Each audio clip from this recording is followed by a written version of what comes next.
Of course, there's a denial in therapy with a lot of people. But how do you know when you really need therapy? Like, what's that point where you say, all right, I need to talk to somebody?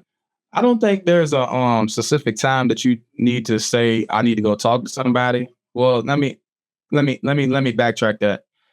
There there's always a good time for you to talk to a therapist. You don't necessarily have to be in a crisis, saying to just seek out a therapist. You could just want to see a therapist just because you have some things that you need to work on.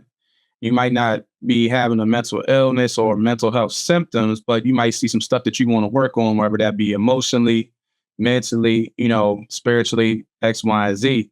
So you can do therapy when you're good, when you're not good, or when you're at your lowest moment. It just depends on what you're seeking out and what you're trying to work to heal. You feel what I'm saying?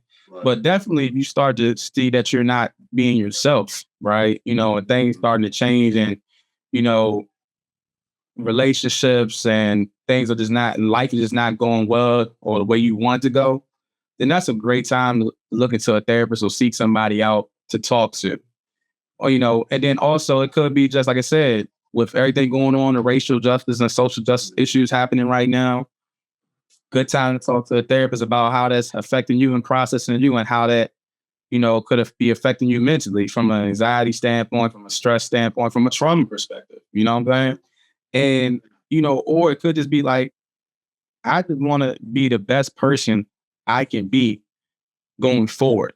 Let me make sure I'm good. Let me make sure I have a person or somebody to vent and talk about whatever I may be going through, just the stresses of life, and see a therapist. So it's never a wrong time to see one. The fact that just wanting to self-improve, right?